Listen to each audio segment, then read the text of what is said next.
MK Party councillor. So they have been engaging with the SIU, and what we can do at this point is actually wait. Stephen. William Tembu, thank you very much indeed for that. Do appreciate that update. Well, interesting just to see how that one plays out.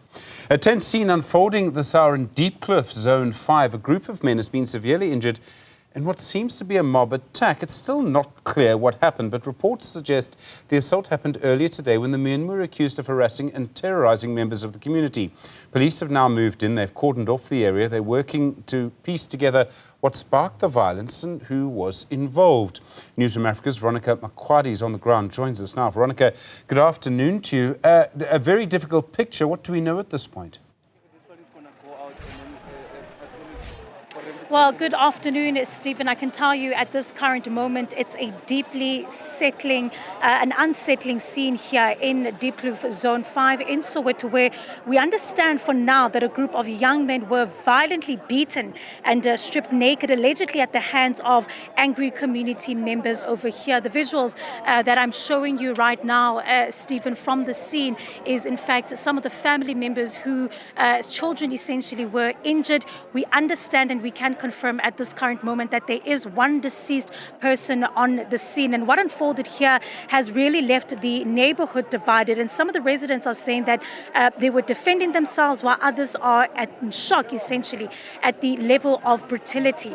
And just behind me, I'm going to ask my colleague Thabo just to pan us towards the crime scene behind us over here, is where essentially the deceased is a 19-year-old, and this is what we are told by the community. But to get further details on what transpired, I'm going to bring in the Gauteng police spokesperson, Diepkloof Nebuli. Thank you so much for your time. Just first and foremost, the details surrounding this incident, it's still quite sketchy.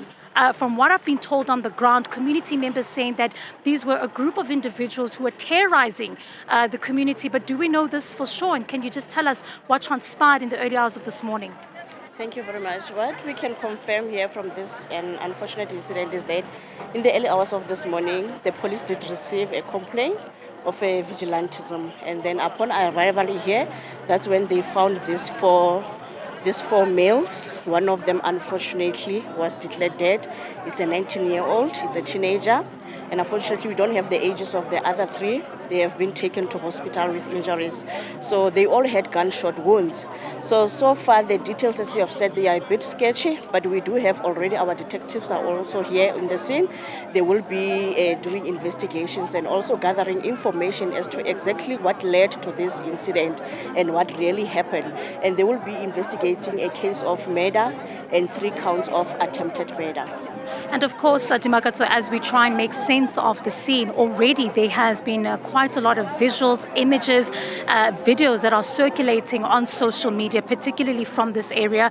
Again, very difficult to confirm, but what we could tell from those videos is that it was quite a brutal attack.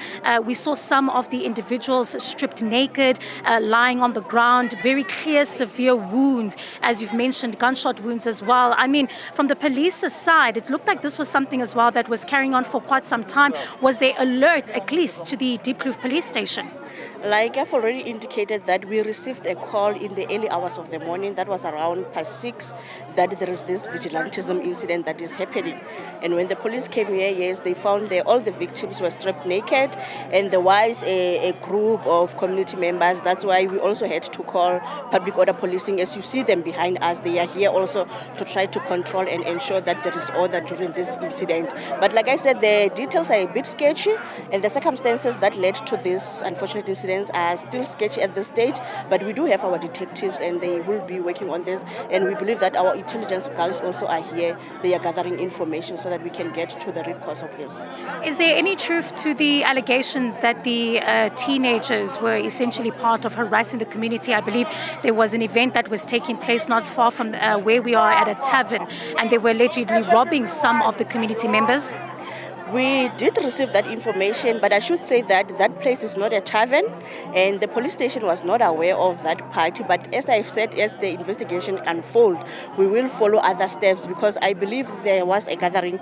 There should have been a SASREA. The SASREA Act regulations should have been followed. So that is some of the some of the things that the station will look into, because they were not aware. There were no pamphlets that were circulated regarding this event. So I believe it was just a gathering that went out. But like I said, our police are on the ground trying to establish and also follow and enforce the law that should be enforced. All right, thank you so much for your time. Dimakatso, they're speaking to us from the Gauteng police, the spokesperson. But I can tell you, Stephen, at this moment, a large crowd of community members are still present. We'll be speaking a little bit later on to the ward councillor, Ward 27 councillor, to also get an understanding about some of the allegations that have been levelled against the community members here. But we'll continue to monitor the scene, and for now, it's back to you.